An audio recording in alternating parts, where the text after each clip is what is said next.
Shalom kepada Bapak Ibu Saudara sekalian. Perkenalkan, nama saya Beta. Saya bagian dari tim strategis Sekolah Tunas Bangsa Bali. Mewakili Bapak Petrus Aryana sebagai Ketua Yayasan, saya ingin menceritakan bagaimana mengapa Sekolah Tunas Bangsa ada di tengah-tengah masyarakat di Bali. Kami memulai proses Sekolah Tunas Bangsa dimulai dengan playgroup di tahun ajaran 2001-2002 dengan jumlah siswa sebanyak 29 orang.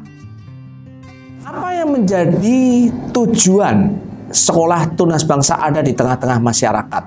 Mengapa kami ada? Bapak Ibu Saudara sekalian, Tunas Bangsa adalah sebuah kepanjangan, sebuah visi misi dari sebuah gereja.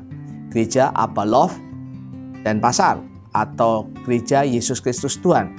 Kami mempunyai misi visi adalah menjadi murid Kristus melalui komunitas sejati yang memancarkan gerakan kasih Bapa surgawi untuk mendatangkan kerajaan Allah dalam setiap bidang kehidupan, yaitu dunia pendidikan. Misi Sekolah Tunas Bangsa adalah mengembangkan siswa secara utuh sehingga mempunyai karakter Kristus, kompetensi, dan jiwa kepemimpinan. Serta kami rindu melengkapi sekolah lain dalam penerapan karakter. Dalam mengaplikasikan misi dari Sekolah Tunas Bangsa tentang karakter, kami berfokus kepada 6 karakter inti. Yang pertama, penuh perhatian. Yang kedua, ketaatan. Ketiga, tanggung jawab. Keempat, kejujuran. Kelima, penguasaan diri. Dan keenam, keramahan. Selain itu, kami juga mengadakan ibadah untuk para siswa. Bukan hanya ibadah, kami ada mentoring siswa yang dilakukan di dalam grup itu. Kami mengadakan retreat khususnya kelas 6 dan kelas 9. Camp School kelas 3, ada Champion Gathering khususnya untuk kelas 7. Selain itu, ada program akademik atau ilmu pengetahuan mereka dengan proses belajar active learning. Di dalam masa-masa pandemik, kami mengembangkan proses pembelajaran jarak jauh atau PJJ. Dalam proses skill ekstrakurikuler atau pengembangan menjadi pelengkap untuk siswa. Diajarkan tentang menggambar, bahasa Mandarin, ada English Club, ada cooking class, pramuka, buat kami penting sekali. Wushu, futsal, basket, pianika, gitar, ada bender, ada vokal, melukis, craft, juga ada science lab, ada skill hidroponik, modern dance, science, dan PMR, Palang Merah Remaja. Selain itu juga dalam mengembangkan misi Tunas Bangsa, kami membantu sekolah-sekolah lain untuk menerapkan pola karakter. Seperti sekolah yang ada di Denpasar, ada 5 sekolah yang kami bantu. Bahkan di luar kota, ada di kota Sidoarjo, Taruna Raja Wali Sidoarjo, ada Sanggar Tunas Pertiwi di Karangasem, Sekolah Citra Insan Surabaya, dan Sekolah Shining Star di Malang. Dan ada beberapa sekolah lainnya yang kami kerjasama dengan Tunas Bangsa Jakarta. Visi Sekolah Tunas Bangsa, kami rindu menjadi sebuah model lembaga pendidikan yang berkualitas, yang berpusat pada karakter, dalam konteks ini karakter Kristus, dan juga ingin memberi dampak bagi dunia pendidikan, artinya bagi sekolah-sekolah lainnya. Sebagai penerapan visi Sekolah Tunas Bangsa, kami sangat memperhatikan mutu dari pendidik. Kami melengkapi guru dan staf. Staf ini bisa berupa seperti satpam, bahkan tenaga support kami seperti maintenance, untuk mereka belajar tentang karakter, ilmu pengetahuan, skill mereka, bahkan bagaimana membangun social intelligence. Kami melengkapi bukan hanya pendidik, peserta didik dengan proses kerohanian. Bagaimana mereka saat teduh, baca firman, berdoa, membangun kerohanian mereka. Kami menyiapkan spiritual journey, pertumbuhan rohani secara khusus dengan pemahaman dasar dari Alkitab, bahkan sampai kepada level kepemimpinan. Ada camp-camp khusus yang mereka harus ikuti. Kami membangun kondisi kerohanian mereka dengan doa bersama. Dan yang mungkin tidak ada di sekolah lain adalah proses mentoring. Kami mempunyai value atau nilai-nilai. Ada 4 value yang kami ambil sebagai terjemahan value dari Jemaat Abalov, hamba dalam kasih Kristus. 4 value utama di sekolah tunas bangsa. Pertama adalah caring, memperhatikan. Kedua, integrity. Ketiga, inovasi. Yang keempat adalah empowering. Dalam caring, kami memastikan peserta didik atau mengetahui dan menjawab kebutuhan orang lain. Memberikan penghargaan, pujian terhadap tindakan positif yang dilakukan. Memaafkan atau melupakan kesalahan lain dan mengucapkan terima kasih. Ketika kami membangun integritas atau integrity, kami meyakinkan peserta didik, pendidik, jujur dalam perkataan, melakukan apa yang sudah disepakati sekalipun harus berkorban, dapat diandalkan dalam pekerjaan, mengakui kesalahan. Ketika kami membangun inovasi, kami meyakinkan setiap bagian dari keluarga tunas bangsa mengembangkan karya atau ide yang tidak ada menjadi ada, sehingga mudah digunakan. Melakukan pendekatan dan metode baru pada kebutuhan atau tugas yang diberikan, menemukan cara praktis mengelola sumber daya yang tersedia dengan tepat guna. Ketika kami melakukan empowering atau pemberdayaan, kami mengarahkan orang untuk mengembangkan potensi secara maksimal. Memberikan kewenangan kepada tim kami sesuai potensi yang dimiliki. Tim itu artinya peserta didik atau anak didik, memberi kepercayaan kepada setiap kami untuk bertanggung jawab atas pekerjaan. Kami mempunyai motto yang mungkin tidak pernah ada di sekolah lain, yaitu bersama orang tua mendidik anak.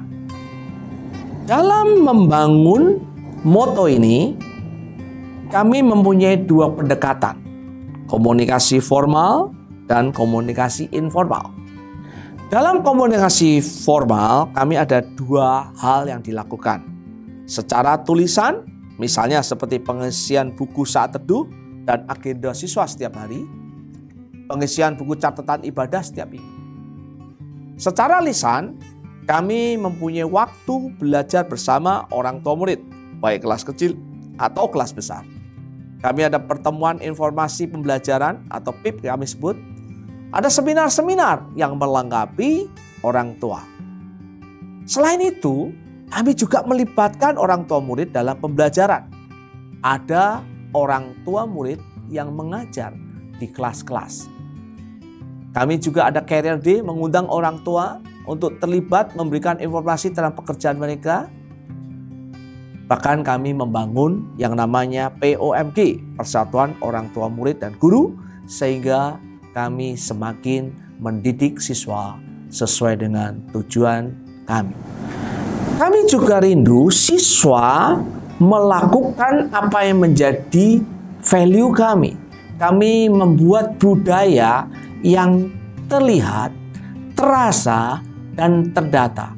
Kami singkat namanya santun. Apa itu santun? Santun dimulai dengan salam. Memberi salam dan menyapa guru, orang yang lebih tua, tamu yang datang di sekolah. Salam artinya siap membantu dan memberi informasi bila diperlukan. An diambil dari sopan. Mengetuk pintu sebelum masuk ruangan, berbicara sopan, mengucapkan perkataan yang membangun, mengangkat tangan ketika ingin bertanya atau mengungkapkan sesuatu. T dari tertib, memakai seragam lengkap, menjaga kebersihan lingkungan belajar dan lingkungan sekolah, membuang sampah pada tempatnya, meletakkan barang pada tempatnya, memelihara sarana prasarana sekolah, duduk sesuai dengan denah masing-masing di kelas. Terakhir adalah ucapan berkat. Terima kasih Tuhan Yesus memberkati bila mereka menerima sesuatu. Maaf bila mereka melakukan kesalahan. Tolong jika mereka meminta bantuan. Selain itu, kami membangun fasilitas untuk menunjang proses pendidikan anak-anak didik. Gedung TK, SD, dan SMP dengan diberikan fasilitas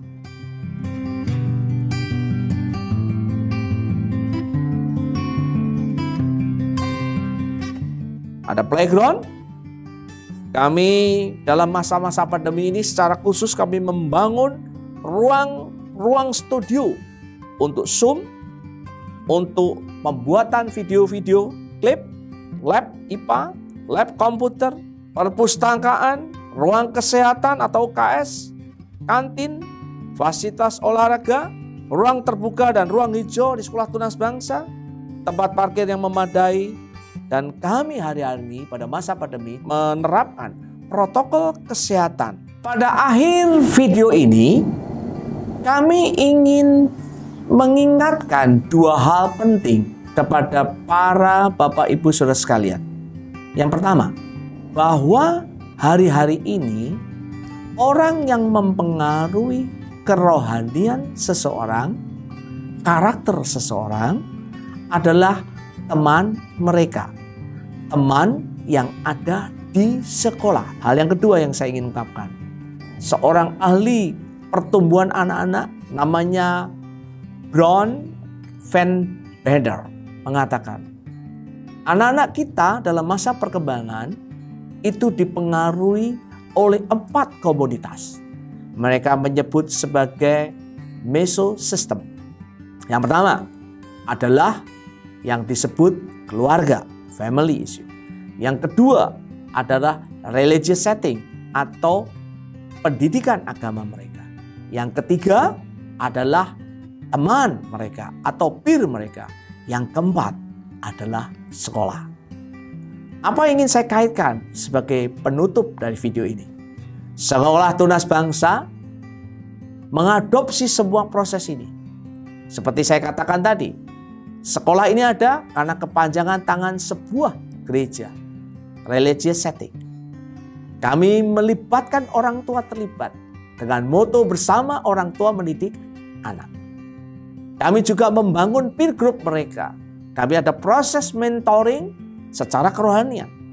Sekolah ini dibangun karakternya, bukan hanya skill, bukan hanya ilmu pengetahuan, tapi karakter isu menjadi penting. Kejujuran menjadi penting. Yang keempat, ini adalah sekolah. Tunas Bangsa ada untuk memberi jawaban bagaimana peserta didik kita dibangun dengan 4 yang mendukung supaya mereka menjadi pribadi-pribadi yang mempunyai karakter Kristus, kompetensi, dan kepemimpinan. Pada hari ini adalah puncak rangkaian Virtual Expo Tunas Bangsa Bali 2020. Beberapa hal akan disampaikan teman-teman panitia tentang apa yang sudah kita lakukan selama beberapa hari. Selamat menikmati. Tuhan Yesus memberkati. Terima kasih Pak Beta. Kami juga tidak lupa mengucapkan terima kasih secara khusus kepada para guru, orang tua murid, dan juga siswa-siswi Sekolah Tunas Bangsa Bali yang telah mendukung secara penuh sampai terselenggaranya acara ini. Adapun rangkaian kegiatan Virtual Expo 2020 adalah dimulai dari presentasi siswa, konser siswa, seminar orang tua, dan perlombaan siswa. Berikut ini adalah pengumuman perlombaan Virtual Expo Tunas Bangsa 2020. Kategori TK, usia 3-5 tahun dengan mata lomba menyanyi, pemenangnya adalah sebagai berikut. Kategori SD untuk kelas kecil yaitu kelas 1 sampai kelas 3 dan ABK dengan kategori lomba foto unik keluarga, pemenangnya sebagai berikut. Untuk pemenang kategori SD kelas besar, kelas 4 sampai kelas 6 SD dengan mata lomba storytelling, pemenangnya adalah sebagai berikut. Sedangkan untuk pemenang lomba kategori SMP yaitu Project Competition adalah sebagai berikut. Dan untuk pemenang kategori SMP lomba TikTok, pemenangnya adalah sebagai berikut. Dan yang terakhir untuk pemenang terfavorit semua kategori lomba yaitu dengan berakhirnya pengumuman Lomba Virtual Expo 2020, berakhir pula seluruh rangkaian kegiatan Virtual Expo ini. Kami atas nama keluarga besar Tunas Bangsa Bali mengucapkan banyak terima kasih atas partisipasi dan perhatian Bapak Ibu, guru, serta siswa-siswi sekalian. Jika dalam rangkaian kegiatan ini ada yang kurang berkenan di hati Bapak atau Ibu sekalian, kami atas nama panitia memohon maaf yang sebesar-besarnya. Untuk dapat menerima berita dan info terbaru dari Tunas Bangsa, kunjungi fanpage dan channel YouTube kami dengan nama Tunas Bangsa Bali, atau bisa datang langsung ke sekolah kami. Kami, keluarga besar Tunas Bangsa Bali, mengucapkan terima kasih dan sampai jumpa di event selanjutnya.